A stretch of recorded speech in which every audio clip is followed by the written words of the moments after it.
یا ایہا الذین آمنوا کتب علیکم الصیام کما کتب علی الذین من قبلکم لعلکم تتقون وقال النبی صلی اللہ علیہ وسلم الصیام جنہ۔ میرے محترم بھائیوں، بزرگوں، دوستوں، جیسا کہ ہم سب کو معلوم ہے کہ رمضان المبارک کا مہینہ چل رہا ہے، اور یہ مہینہ کتنا عظمت والا اور کتنا برکتوں والا ہے یہ بھی ہم کو معلوم ہے۔ اس مہینے کے بارے میں اللہ کے رسول صلی اللہ علیہ وسلم نے فرمایا، حدیث میں آتا ہے کہ اللہ کے رسول صلی اللہ علیہ وسلم نے فرمایا رمضان شہر اللہ، کہ رمضان تو اللہ کا مہینہ ہے، رمضان تو اللہ کا مہینہ ہے۔ دیکھا جائے تو 11 مہینے بھی اللہ ہی کے ہیں، لیکن اللہ کے رسول صلی اللہ علیہ وسلم نے اور اللہ تعالیٰ نے اس مہینے کو اپنی طرف خاص کر کے منسوب فرمایا ہے، اس کی عظمت کو بتانے کے لیے، اس کی فضیلت کو بتانے کے لیے، اس کی اہمیت کو بتانے کے لیے کہ یہ مہینہ کتنا عظمت والا ہے، کتنا مبارک ہے، کتنا بابرکت والا ہے۔ تبھی تو اللہ کے رسول صلی اللہ علیہ وسلم نے فرمایا رمضان و شہر اللہ، رمضان تو اللہ کا مہینہ ہے، کیونکہ اللہ تعالیٰ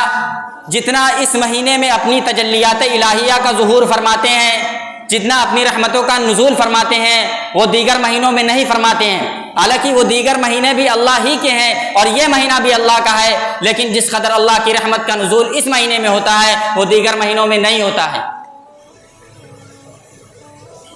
اسی لیے ہمیں غور کرنے کی ضرورت ہے،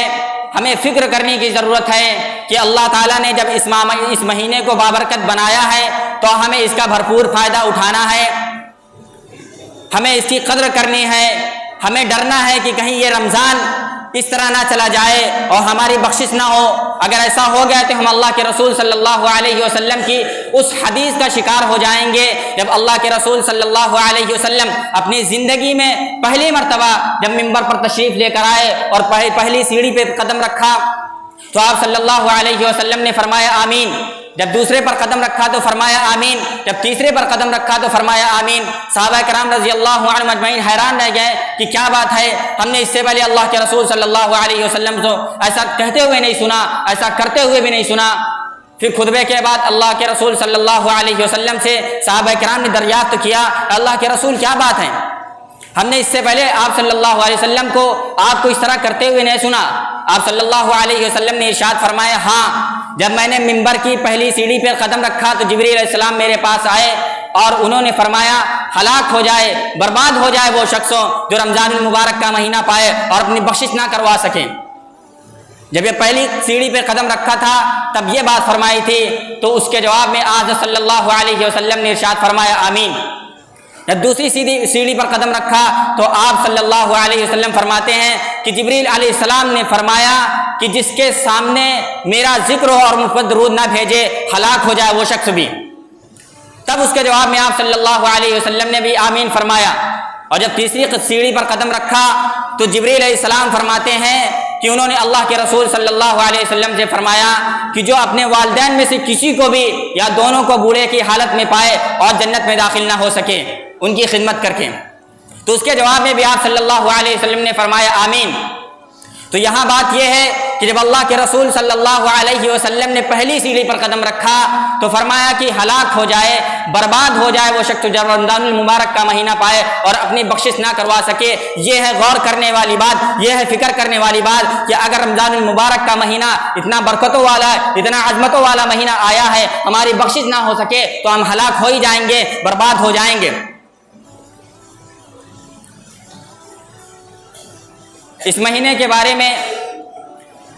اللہ کے رسول صلی اللہ علیہ وسلم نے ایک بات اور فرمائی ہے کہ یہ مہینہ شہر المعاسات ہے، یہ مہینہ غمخواری کا ہے، یہ مہینہ ہمدردی والا مہینہ ہے۔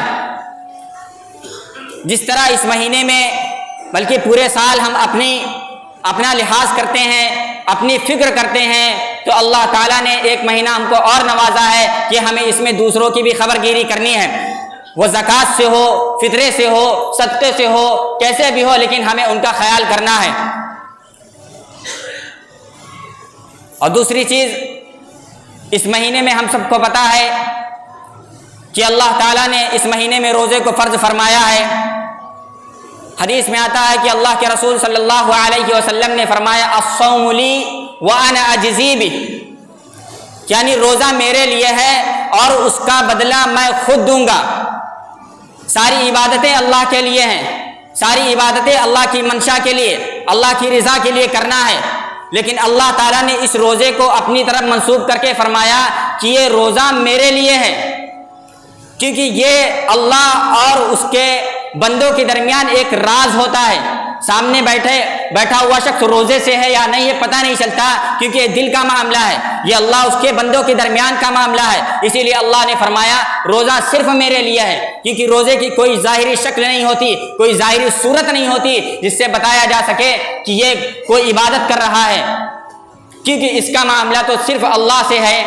جس طرح کی نماز کی ایک ظاہری شکل ہوتی ہے کہ سامنے والا دیکھ کے بتا سکتا ہے کہ یہ نماز پڑھ رہا ہے، حج کے ایک ارکان ہوتے ہیں، ایک ظاہری شکل ہوتی ہے کہ سامنے والا بتا سکتا ہے کہ یہ حج کر رہا ہے۔ اسی طرح زکوٰۃ کی ایک شکل ہوتی ہے کہ سامنے والا پیسہ دیتا ہے، ایک پیسہ لیتا ہے، اس سے دونوں کے درمیان، دونوں فریقوں کے درمیان پتہ چلتا ہے کہ یہ زکوٰۃ دے رہا ہے، صدقہ دے رہا ہے یا فکر دے رہا ہے۔ ہر ایک کی جو ایک شکل ہوتی ہے، لیکن روزے کی کوئی شکل نہیں ہے، اس کا معاملہ صرف اللہ کے درمیان ہوتا ہے، اس کے بندوں کے درمیان ہوتا ہے۔ اسی لیے اللہ کے رسول صلی اللہ علیہ وسلم نے، اللہ تعالیٰ فرماتا ہے الصوم لی وانا اجزی بہ، کہ روزہ تو میرے لیے ہے۔ جب یہ معاملہ اللہ کے لیے ہے تو اللہ تعالیٰ نے اس کا بدلہ بھی اسی طرح رکھا ہے، اسی طرح بڑا ہوا رکھا ہے۔ فرمایا کہ اس کا بدلہ میں خود دوں گا۔ اس کا بدلے کے بارے میں تو اللہ تعالیٰ نے فرشتوں کو بھی نہیں بتایا، اللہ تعالیٰ نے ہر ایک چیز کو نظام کے تحت چلایا ہے، نظام کے تحت پابند کیا ہے۔ جس طرح فرشتے جو ہے جب ہم کوئی گناہ کرتے ہیں یا ثواب کرتے ہیں تو فرشتے لکھتے ہیں، لیکن روزے کے بارے میں صرف یہ لکھتے ہیں کہ یہ بندہ روزہ رکھ رہا ہے یا اس بندے نے روزہ رکھا ہے۔ اس کے ثواب کے بارے میں، اس کے گناہ کے بارے میں نہیں لکھا جاتا، صرف یہی لکھتے ہیں فرشتے کہ یہ بندہ روزہ رکھ رہا ہے۔ اسی لیے اللہ کے رسول صلی اللہ علیہ وسلم، اللہ تعالیٰ فرماتا ہے کہ میں اس کا بدلہ خود دوں گا۔ بعض حدیث میں آتا ہے کہ اللہ کے رسول صلی اللہ علیہ وسلم نے فرمایا کہ اللہ تعالیٰ فرماتا ہے وَأَنَا أُجْزَىٰ بِهِ، اس سے بڑی بات کیا ہو سکتی ہے کہ اللہ تعالیٰ فرماتا ہے کہ اس کا بدلہ تو میں خود ہوں۔ دنیا میں آنے کا مقصد ہی یہی ہے کہ سارے اعمال کرنا اور اعمال کرنے کے بعد اللہ کو راضی کرنا، اللہ کو راضی کرنے کے بعد جنت میں جانا، یہی تو دنیا میں آنے کا اصل مقصد ہے۔ وَمَا خَلَقْتُ الْجِنَّ وَالْإِنسَ إِلَّا لِيَعْبُدُونَ، کہ میں نے انسانوں کو اور جناتوں کو اپنی عبادت کے لیے پیدا فرمایا ہے، اپنے آپ کو راضی کرنے کے لیے پیدا فرمایا ہے۔ تو دنیا میں آنے کا مقصد ہی یہی ہے اللہ کو راضی کرنا۔ اگر اس روزے کی برکت سے، اس روزہ رکھنے کی وجہ سے ہم کو اللہ مل رہا ہے تو ہم کو کیا چاہیے؟ تو اس لیے میرے بھائیوں، غور کرنے کی بات ہے، فکر کرنے کی بات ہے، کیا اس روزے کے ذریعے سے اللہ ہم کو مل رہا ہے کہ نہیں؟ کیا اس روزے کے ذریعے سے ہم کو جنت مل رہی ہے کہ نہیں؟ اس لیے غور کرنے والی بات ہے، اور ہم کو اس پورے مہینے کو جو ایام گزر گئے ہیں ہمیں ان کا محاسبہ کرنا ہے، اور جتنے ایام باقی رہ گئے ہیں ہمیں ان میں اور بھرپور اضافہ کرنا ہے، عبادتوں میں ہو، نمازوں میں ہو، تلاوتوں میں ہو یا ذکر و اذکار میں ہو، ہر چیز میں اضافہ کر دینا ہے، کیونکہ 2-4 دن کے بعد اعتکاف کا موقع آنے والا ہے، جو اللہ تعالیٰ نے ہم کو ایک سنہرا موقع عطا فرمایا ہے۔ اللہ تعالیٰ نے اس مہینے کو چاروں طرف سے برکتوں سے گھیرا ہے کہ میرا بندہ جنت میں جائے، ہر حال میں جائے، اس سے کوئی گناہ سرزد نہ ہو۔ اسی لیے اللہ تعالیٰ نے اس مہینے میں شیاطین کو بھی قید فرما دیا ہے، تاکہ بندہ صرف میرا ہو کر رہ جائے اور میرے پاس آ جائے، اس سے ذرہ برابر بھی کسی طرح کا کوئی گناہ نہ ہو۔ اسی لیے اللہ تعالیٰ نے ایک دوسرا موقع بھی عنایت فرمایا ہے، وہ اعتکاف کی شکل میں ہے۔ اسی لیے حضرت عائشہ رضی اللہ عنہ فرماتی ہیں کہ اللہ کے رسول صلی اللہ علیہ وسلم کانا یجتہد فی العشر الاواخر ما لا یجتہد فی غیرہ، کہ اللہ کے رسول صلی اللہ علیہ وسلم رمضان کے آخری عشرے میں جتنی زیادہ مجاہدہ کرتے تھے، جتنا زیادہ مشقتیں کرتے تھے، وہ دیگر مہینوں میں نہیں کرتے تھے، کیونکہ اللہ کے رسول صلی اللہ علیہ وسلم کو پتا ہے کہ یہ عظمتوں والا مہینہ ہے، اس کے کچھ ہی ایام بچے ہیں جن میں ہمیں اپنی بخشش کروانی ہے۔ اللہ کے رسول صلی اللہ علیہ وسلم تو پہلے سے معصوم تھے، اس کے بعد بھی اللہ کے رسول صلی اللہ علیہ وسلم عبادتیں کیا کرتے تھے. آپ کو معلوم ہے کہ ان سے خطا نہیں ہوتی, ان سے غلطیاں نہیں ہوتی, اور پھر بھی اللہ کے رسول صلی اللہ علیہ وسلم عبادتیں کیا کرتے تھے اور آخری عشرے میں زیادہ سے زیادہ عبادت کرتے تھے, اپنی عبادتوں میں اضافہ کر دیتے تھے. جب صحابہ کرام رضی اللہ عنہم اجمعین آپ صلی اللہ علیہ وسلم سے ارشاد فرماتے کہ اللہ کے رسول آپ تو معصوم عن الخطا ہیں, آپ سے تو گناہ سرزد ہو ہی نہیں سکتے, اس کا تصور بھی نہیں ہو سکتا. تو آپ صلی اللہ علیہ وسلم ارشاد فرماتے افلا اکون عبدا شکورا, کیا میں اللہ کا شکر گزار بندہ نہ بنوں؟ تو اس لیے ہمیں بھی اللہ کے رسول صلی اللہ علیہ وسلم کے نقش قدم پر چلنا ہے, اور آپ کی سیرت ہی, آپ کا طریقہ ہی ہمیں جنت تک لے جانے والا ہے, آپ کے طریقہ ہی ہمیں جو ہے کامیاب کرنے والا ہے. اس لیے ہمیں بھی اعتکاف کرنا ہے.